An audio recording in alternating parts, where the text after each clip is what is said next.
Megafone. Deus veio comunicar-se com você através do seu Espírito. Eu quero ler 2 textos para a gente conversar, que vai, de alguma maneira, dar aí subsídios para a minha reflexão. O primeiro... Acho que tem que pôr o meu PowerPoint, não? Achei. Cara, tecnologia é sempre assim, pega os pastores, né? Enfim.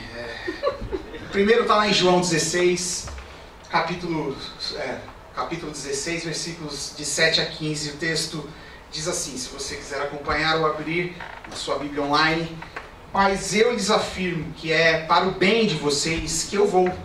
Se eu não for, o conselheiro não virá para vocês. Mas se eu for, eu o enviarei.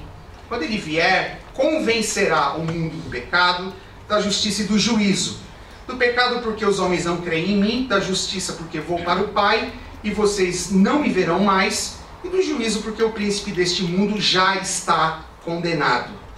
Tenho ainda muito que lhes dizer, mas vocês não podem suportar agora. Mas quando o Espírito da verdade vier, ele os guiará a toda a verdade. Não falará de si mesmo, falará apenas o que ouvir e lhes anunciará o que está por vir. Ele me glorificará, porque receberá do que é meu e o tomará conhecido a vocês. Tudo que pertence ao Pai é meu, por isso eu disse que o Espírito receberá do que é meu e o tornará conhecido a vocês. Jesus fala da necessidade dele subir, porque se ele não subir, o Espírito não há de descer, e o Espírito precisa descer para comunicar sobre ele e sobre coisas do Pai. E aí, em resposta a esse texto, nós temos lá em Atos, o livro de Atos se chama Atos justamente porque conta dos primeiros atos cristãos, né? Dos primeiros atos dos primeiros cristãos. E lá no capítulo 2, versículos de 1 a 21, nós temos esse texto que diz: chegando o dia de Pentecostes, estavam todos reunidos num só lugar. De repente veio do céu um som, como de um vento muito forte, e encheu toda aquela casa na qual estavam assentados. E viram o que parecia línguas de fogo, que se separaram e pousaram sobre cada um deles. Todos ficaram cheios do Espírito Santo e começaram a falar em outras línguas, conforme o Espírito os capacitava. Havia em Jerusalém judeus tementes a Deus, vindo de todas as nações do mundo. Ouvindo-se este som, ajuntou-se uma multidão que ficou perplexa, pois cada um os ouvia falar em sua própria língua. Atônitos e maravilhados, eles perguntavam: acaso não são galileus todos esses homens? E eu não dei. Acaso não são galileus todos estes homens que estão falando? Então, como os ouvimos, cada um de nós em nossa própria língua materna? Partos, medos e elamitas, habitantes da Mesopotâmia, Judéia e Capadócia, Ponto e da província da Ásia, Frígia e Panfilha, Egito e das partes da Líbia próximas a Cirene, visitantes vindos de Roma, tanto judeus como convertidos ao judaísmo, cretenses e árabes, ou seja, uma galera, uma multidão. Nós os ouvimos declarar as maravilhas de Deus em nossa própria língua. Atônitos e perplexos, todos perguntavam uns aos outros: o que significa isso? Alguns todavia zombavam deles e diziam: eles beberam vinho demais. Beberam vinho demais. Então Pedro levantou-se com os 11 e em alta voz dirigiu-se à multidão: homens da Judéia e todos os que vivem em Jerusalém, deixem-me explicar-lhes isto. Ouçam com atenção. Estes homens não estão bêbados, como vocês supõem. Ainda são 9 horas da manhã. Pelo contrário, isto é o que foi predito pelo profeta Joel. Nos últimos dias, diz Deus, derramarei do meu espírito sobre todos os povos. Os seus filhos e as suas filhas profetizarão, os jovens terão visões, os velhos terão sonhos. Sobre os meus servos e as minhas servas derramarei do meu espírito naqueles dias. E eles profetizarão. Mostrarei maravilhas em cima no céu e sinais embaixo na terra, sangue, fogo e nuvens de fumaça. O sol se tornará em trevas e a lua em sangue, antes que venha o grande e glorioso dia do Senhor. E todo aquele que invocar o nome do Senhor será salvo. Eu quero simplesmente me basear nesses textos para dizer, para fazer uma afirmação. Deus fala conosco. E se nós estamos aqui, é porque nós acreditamos que Deus fala conosco. Se nós profetizamos, ou seja, se nós falamos em nome de Deus, porque profeta é aquele que fala em nome de Deus. Na verdade, o profeta é aquele que ouve. Nabi, no hebraico, é isso, é aquele que ouve. E aquele que ouve a voz de Deus comunica a voz de Deus. Aquele que ouve a voz de Deus, ele passa ou fala dessa voz a todas as outras pessoas. Se nós sonhamos, enfim, se nós vivenciamos todas essas experiências das quais eu não acredito que cessaram, mas também eu não dou ênfase a elas e faço delas aquilo que é fundamental para a minha espiritualidade, mas eu creio que Deus se comunica comigo das maneiras das quais muitas vezes eu até não vou compreender. E isso de alguma maneira me move ao encontro dele e me move ao encontro de vocês.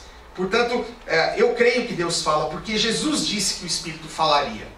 Eu creio que Deus fala porque na história da igreja nós temos aí diversas experiências de pessoas que ouviram a voz de Deus e que falaram dessa voz, e essa voz de Deus transformou o coração das pessoas a ponto de nós, eu e você, sermos resultados de pessoas que ouviram a voz de Deus.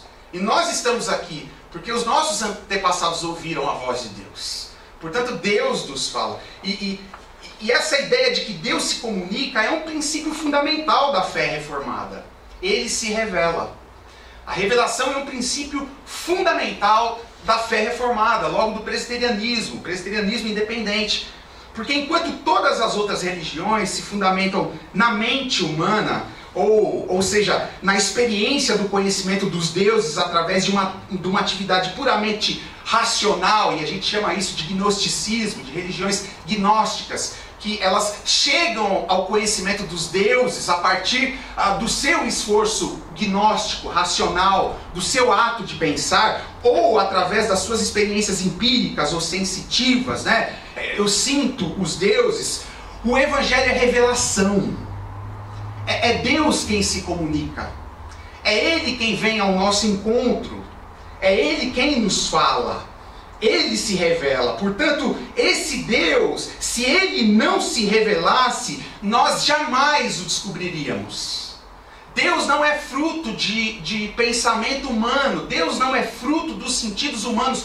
Ou seja, a nossa mente e os nossos sentidos, elas são incapazes de perceber Deus. É Ele quem se revela a nós. E aí, obviamente, nós o captamos com as nossas emoções, com a nossa razão, com o todo do nosso ser. Mas nós o captamos porque é Ele quem decidiu se mostrar, se fazer conhecido. Então, enquanto todas as religiões, o princípio é nós conhecemos Deus, a fé reformada afirma, Deus se fez conhecido a nós.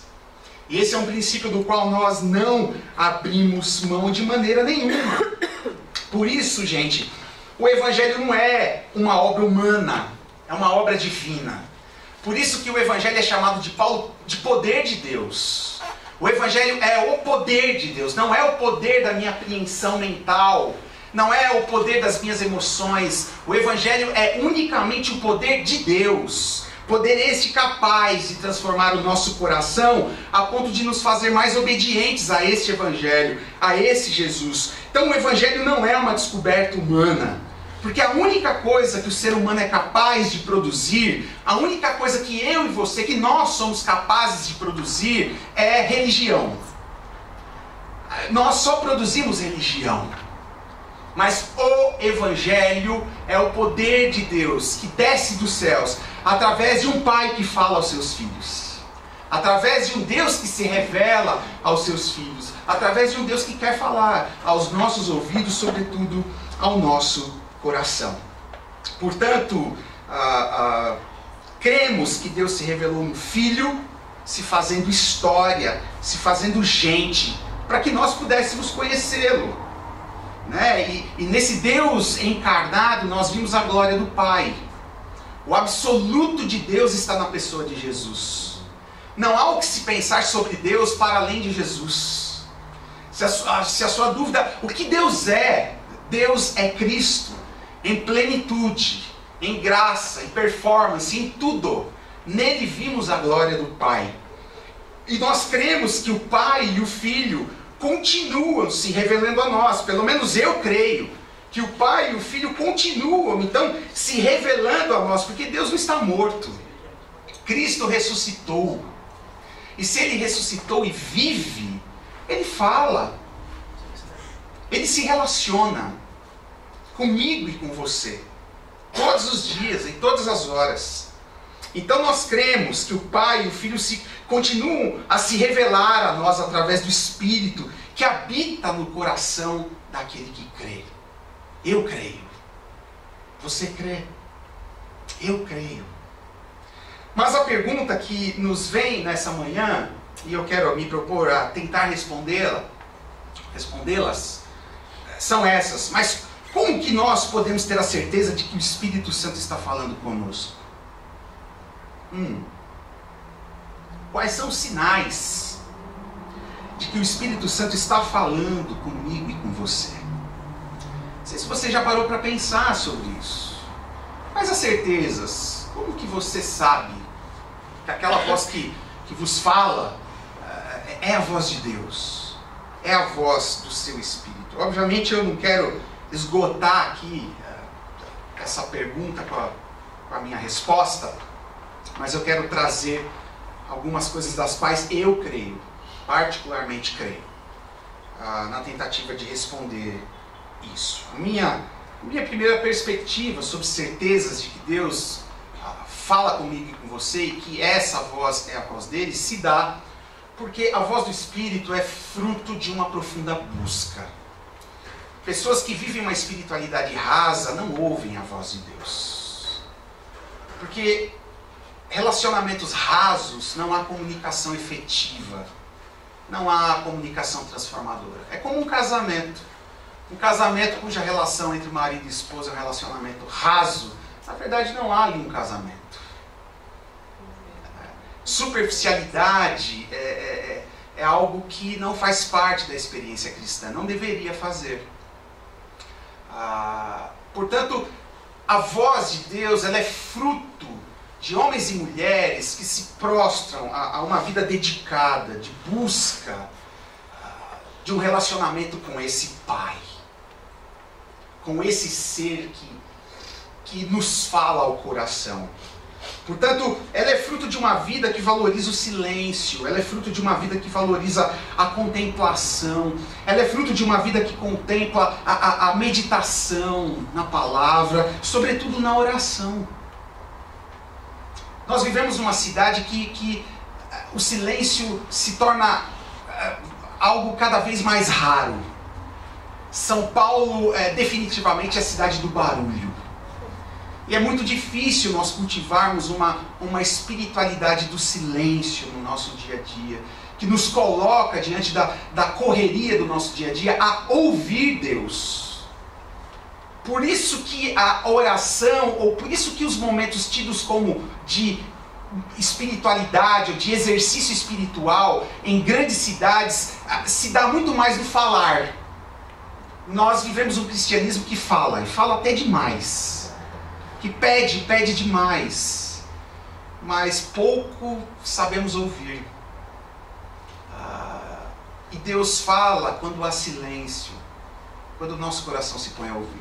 Eu criei um grupo lá no Coletivo Beta, a igreja que eu sou pastor. Nossa, Coletivo Beta, você não é da IPI? Sim, o Coletivo Beta é um projeto da IPI. Eu sou ministro da IPI do Cambuci, mas totalmente dedicado ao Coletivo Beta, que há 6 anos acontece. E nós temos um grupo que se reúne uma vez por mês. Nós lemos um livro chamado Celebração da Disciplina, Richard Foster. Leiam esse livro. Eu li esse livro em 2 ocasiões, 2002 e li ano passado, 2017, 2016. E a segunda leitura foi muito transformadora, porque eu descobri que até então eu era um pastor profissional. Um mero profissional de púlpito. Minhas leituras bíblicas eram para produzir sermão, minhas orações eram orações clichês. E esse livro tem me chamado a vivenciar algo diferente. E eu me reúno com esse grupo uma vez por mês e a gente se propõe a conversar sobre o livro e experimentar algumas disciplinas. Certa vez eu propus, vamos fazer 10 minutos de silêncio. Foi muito difícil ficar 10 minutos em silêncio, só para ouvir. Nós precisamos aprender a nos colocar numa posição de nos pôr aos pés da cruz, de nos pôr aos pés de Jesus, para que Ele fale, para que nós escutemos. Portanto, ouvir a voz de Deus por meio do seu Espírito é fruto de uma vida espiritual disciplinada. Nós precisamos disciplinar os nossos ouvidos, os nossos corações a ouvir a voz de Deus. E enquanto nós nos entregamos a esse modelo de vida pós-moderno, urbano, que nos consome com trabalho, com barulho, com mídia, com tudo a toda hora acontecendo numa grande loucura, dificilmente nós ouviremos a voz de Deus.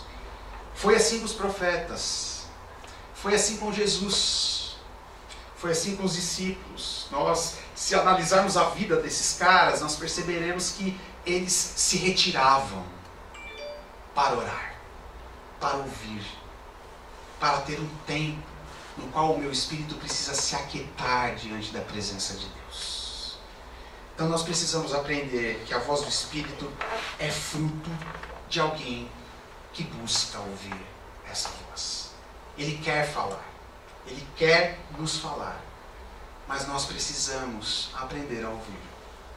E aprender a ouvir se dá através de uma experiência, de uma vivência, de uma espiritualidade disciplinada. Ouça a voz de Deus. Cale-se diante da voz de Deus. Se ponha em momentos do seu dia a ouvir a voz de Deus. Em segundo lugar, a voz do Espírito nos traz paz, não ansiedade.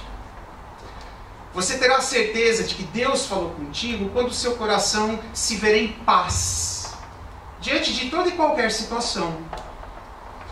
Os ansiosos só ouvem a voz do seu próprio coração.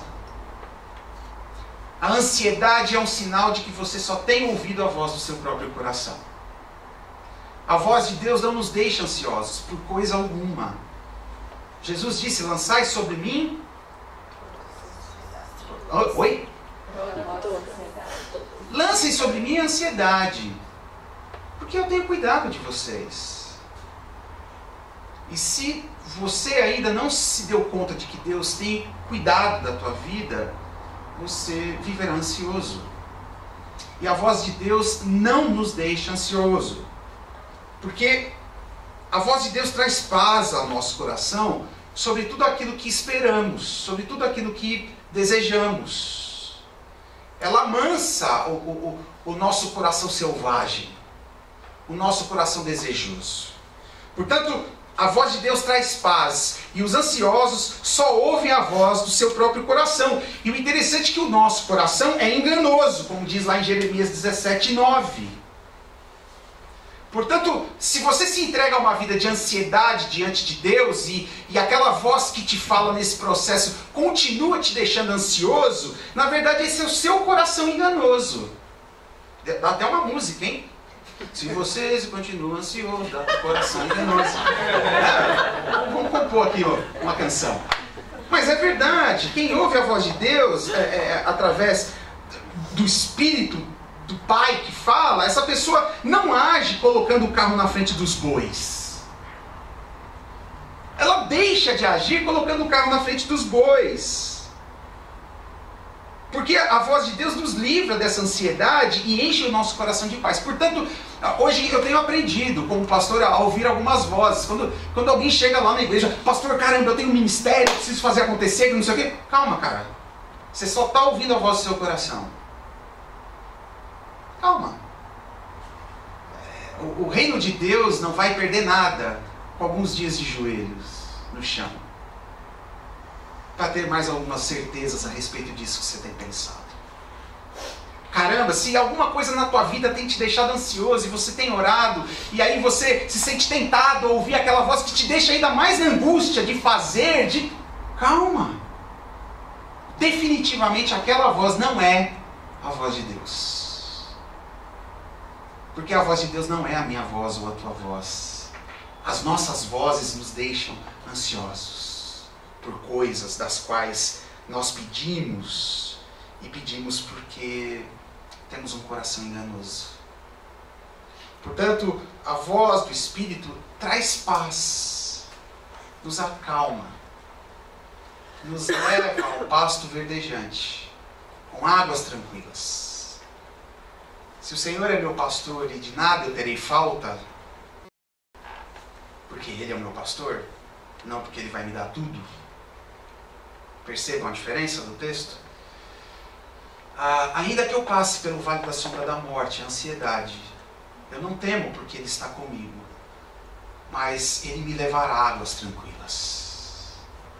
Portanto, enquanto você estiver vivendo no vale da sombra da morte, porque o vale da sombra da morte nos deixa ansiosos, Deus ainda não falou. Mas quando Ele falar, o teu coração encontrará águas tranquilas, pastos verdejantes. Aprenda a ouvir a voz de Deus. Com certeza ela calará a sua voz e trará paz e aquietará o seu coração diante de toda e qualquer situação. Terceiro lugar, a voz do Espírito se confirma nos bons conselhos. Eu preciso crer que o ato de Deus falar não se dá puramente através de um relacionamento vertical entre mim e Ele. Deus faz questão de uma comunidade. Deus faz questão desse encontro. Deus faz questão do discipulado, da amizade, da companhia, da parceria, do casamento, da amizade. Eu já falei amizade, né? Deus faz parte do corpo. Portanto, a voz do Espírito, a partir desse momento que eu me ponho a construir uma vida espiritual disciplinada, e que eu começo a perceber que aquela voz já não me deixa ansioso, porque de fato é Ele quem está falando, essa voz também se confirmará nos bons conselhos. Se confirmará em meio às pessoas que também levam uma vida espiritual a sério. Portanto, o Espírito não promove discórdia. O Espírito Santo não promove confusão. Mas Ele é o sustentador da paz. Porque imagina você, por exemplo, num contexto como igreja, em que um gosta de rock, outro de samba, um de bateria, outro de flauta e o outro de órgão. Como é que faz conviver todo mundo junto com esses gostos diferentes? E aí se começar todo mundo a dizer, Deus falou comigo que tem que ser o órgão, Deus falou comigo que é a guitarra, Deus falou comigo... Cara, como é que você põe todo mundo junto numa panela para que haja convivência? Deus falará na individualidade, mas também trará uma voz comunitária que trará paz, que acalmará e que fará com que todo mundo tenha espaço e monte uma grande banda que toque tudo. Pelo menos essa é a igreja que eu acredito, e esse é o mover do Espírito que eu acredito. Porque é impossível um Deus que me fale A e diga um B para você, e entre o meu A e o seu B, a gente não chega a lugar nenhum. Porque Deus está falando coisas diferentes a duas pessoas que precisam conviver juntas. Por isso que a relação igreja muitas vezes é difícil. Porque no fundo, no ambiente igreja, a gente ouve muito mais as vozes dos nossos corações do que a voz de Deus. E na medida em que a comunidade se torna madura e começa a ouvir a voz de Deus, a gente começa a experimentar aquilo que de fato se chama comunhão. Unidade. Porque unidade não tem a ver com os iguais. Unidade tem a ver com os diferentes, que em nome de Jesus e unidos pelo seu sangue, se amam e convivem. Celebrando as diferenças. Tentando trazer harmonia nas diferenças. Portanto, a voz do Espírito se confirma nos bons conselhos. Busque conselho sobre aquilo que você está orando, sobre aquilo que você está almejando ouvir de Deus. Também se ponha a ouvir a partir das vozes daquelas pessoas que você confia. Um bom amigo, um bom pastor, um bom companheiro, a esposa, o marido, enfim. Mas tem que ser de pessoas que também levam a sério esse movimento de ouvir Deus. De ouvir Deus.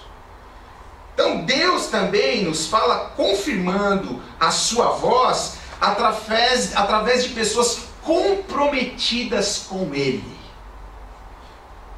E essas vozes trarão harmonia, se harmonizarão, consolidando ainda mais a paz.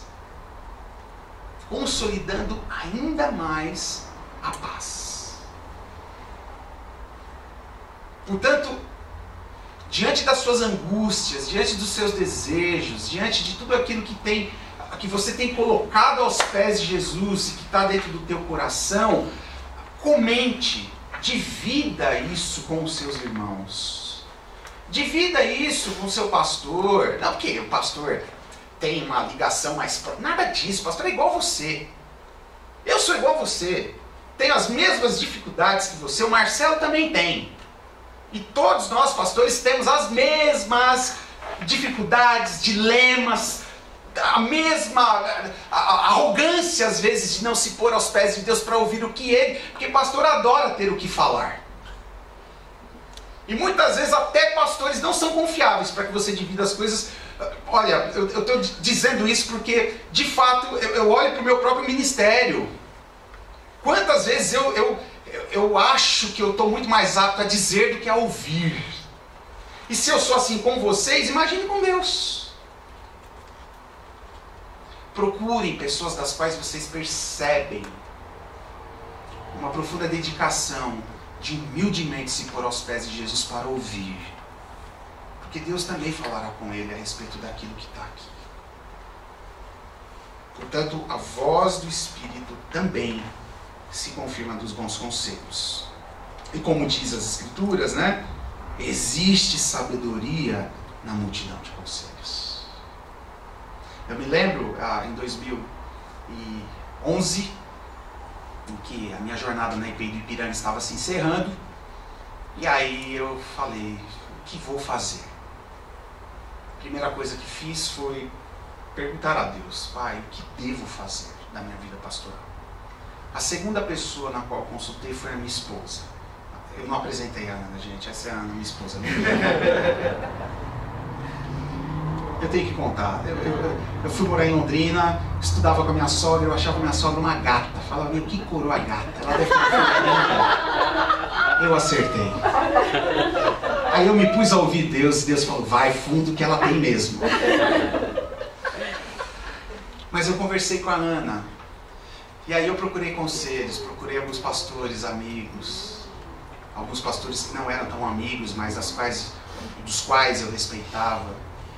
E diante daquilo que eu estava orando naquele tempo, a voz de Deus veio ao meu encontro através dessas pessoas que me falaram a respeito daquilo que eu deveria fazer. E aí eu comecei a plantar uma igreja. Estou há 6 anos nesse processo de plantar uma igreja. E tem sido transformador por diversos momentos, por diversas situações. Tem me ensinado muito sobre o que é pastorear, o que não é pastorear, o que é servir e o que não é servir. E as pessoas que mais ganham não são aquelas que estão lá, mas sou eu. Sou eu que me pus a fazer algo do qual, de fato, Deus estava comunicando. Faça. Vai, faça. E foi legal. Está sendo legal. E sempre será legal. Portanto, busquem os bons conselhos.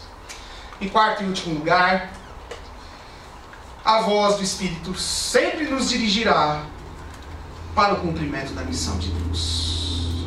Então, se a voz do Espírito é fruto de uma profunda busca, e essa busca nos leva a ouvir a voz desse Deus que nos traz paz, e essa paz se confirma também num ambiente de paz, através da voz dos meus irmãos, essa voz que fala aos nossos corações e que fala ao coração dos nossos irmãos, ela sempre apontará para a missão de Deus. E eu quero que você grave isso, que você saia daqui hoje certo, que a voz de Deus, através do seu Espírito, sempre nos dirigirá para a realização do seu reino, não para a realização dos meus desejos pessoais. Até porque os meus desejos pessoais geralmente são frutos da minha cobiça e do meu egoísmo. E aí eu me lembro lá do texto em Tiago 4,3, que diz: vocês pedem e não recebem porque vocês pedem mal. E o que é esse pedir mal? São pedidos que giram em torno do seu próprio umbigo. Deus nos falará, e a sua voz que desce dos céus, que traz paz ao nosso coração e que se confirma em meio à multidão de conselhos, essa voz apontará para o seu reino, para a realização do seu reino, não para os meus desejos pessoais que apontam o meu coração enganoso, cheio de cobiça e cheio de egoísmo.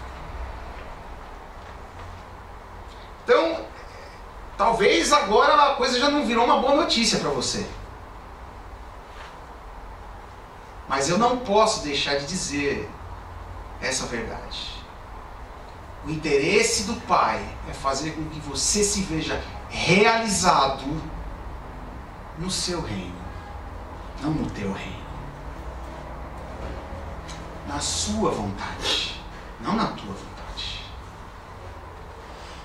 Portanto, essa voz sempre te conduzirá à realização do reino de Deus. Então, gente, nós precisamos perceber que às vezes o silêncio de Deus diante de tudo aquilo que nós oramos, pedimos, é um ato de protesto de um pai que está dizendo: meu filho, você pede muito mal.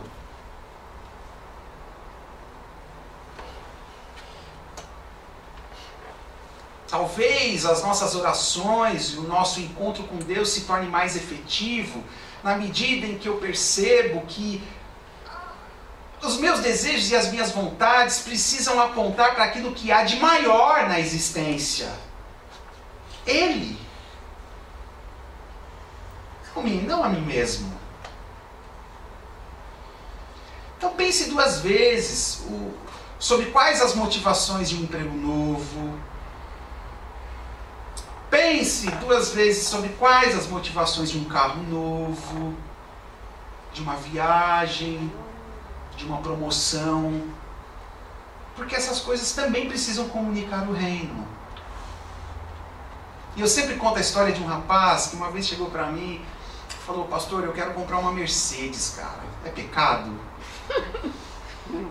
Eu falei para ele: cara, eu vou te fazer a seguinte reflexão. Hoje você é um cara que serve essa comunidade, serve as pessoas com o seu carro. Você nunca hesitou em dar a chave do seu carro para servir essa comunidade, essas pessoas que você ama. Se a Mercedes fizer com que o teu coração continue o mesmo, compre. Agora, se a Mercedes fizer com que o teu coração pondere servir o outro, talvez é melhor entrar no reino dos céus sem uma Mercedes. E essa tentação é comigo. Eu vou para os Estados Unidos agora em agosto, eu já falei para a Ana: eu quero comprar um Bulova. Ela falou: você é louco. Anel de Tucum você não quer, né? Porque assim, os nossos desejos estão permeados de mim mesmo. A nossa oração está permeada de nós mesmos. E nós nos esquecemos que a nossa vida é uma vida designada por Deus a buscar em primeiro lugar aquilo que é dele, o reino de Deus e a sua justiça. Porque as pessoas que olham para o seu próprio umbigo não promovem a justiça de Deus. Pode ser que nos meus desejos, nas minhas orações, pode ser que os teus desejos hoje, eles não promovam a justiça do reino. E ela deve vir em primeiro lugar. Porque o resto será acrescentado. E quando eu olho para esse texto, por exemplo, para quem Jesus está dizendo isso? O texto lá, a perícope, que a gente chama, o bloco, Jesus começa dizendo, não andeis ansiosos, porque os ansiosos, né? E ele fala, não acumulem. Quem são os ansiosos? Os acumuladores. Então ele associa a ansiedade, o desejo de acumular. E aí ele fala, tá vendo? Deus não cuida das aves, da flor. A ave voa, não é que Deus vai fazer cair do céu. A ave vai ter que voar para comer. A planta vai ter que sugar a água da terra para sobreviver. Tem o teu trabalho. Mas Deus cuida. Agora, não entre em ansiedade, porque a sua ansiedade não te faz promover o reino. Porque promover o reino requer que nós abramos mão do eu em primeiro lugar e coloque o outro numa posição de igualdade. Por isso, Jesus inverte a ótica. Ame o teu próximo na mesma medida e na mesma proporção que você se ama. Portanto, as minhas orações, os meus desejos, a minha vida precisa ser colocada aos pés do Senhor na seguinte perspectiva. Pai, tudo isso que eu quero, tudo isso que eu tenho, tudo isso que eu desejo, promoverá o teu reino. Me ajude a perceber se eles são frutos do meu coração enganoso, como diz Djavan Leviano, ou se de fato eles estão espelhando, ou ele está espelhando algo que tem a ver com você, Jesus. Então, lembre-se que a voz do Espírito sempre dirigirá você ao cumprimento da missão de Deus. Portanto, ela sempre te dirigirá ao próximo e ao mundo. Porque a missão de Deus consiste no outro e no todo. A missão de Deus não consiste na tua salvação. A missão de Deus consiste em fazer de você um instrumento para a salvação de muitos outros. Sobre o que você tem orado? Pelo que você tem orado? Quais são os teus desejos? É essa a pergunta que eu te faço nessa manhã. Com isso eu concluo, meus irmãos, dizendo para vocês, busquem ouvir a voz do Espírito, pois Deus quer falar com você. Não tenha dúvida disso. Mas não faça isso através de um relacionamento líquido, usando aqui um termo do Bauman. Zygmunt Bauman, um sociólogo bem bacana, que você for ali na cultura, você vai achar 1 milhão de coisas dele, boas. Não se ponha a ouvir a voz de Deus através de um relacionamento líquido. Mas busque-o com disciplina, com vontade, com verdade. Não fiquem ansiosos. E saiam daqui com a certeza de que quanto a voz dele falar, você experimentará a paz. Busquem conselhos. Confirmem se realmente aquela voz que está te falando é a voz de Deus. Busquem conselhos a respeito de tudo. Porque nela, na multidão de conselhos, há sabedoria. E busquem em primeiro lugar o reino de Deus e a sua justiça. Porque é para isso que nós nascemos. E se você tem dúvida disso, você ainda está perdido. Talvez não perdido no ponto de vista do perdido, não é isso que eu estou falando, calma, também não é tão assim ruim. Mas você talvez esteja um pouco perdido sobre o que de fato é o propósito de Deus para a tua vida. O propósito de Deus para a tua vida é o seu reino e a sua justiça. E as demais coisas acontecerão na medida em que a gente trabalha, busca com o coração no lugar certo, no reino. E que Deus te abençoe profundamente, em nome desse Deus que fala. Amém? Obrigado, gente.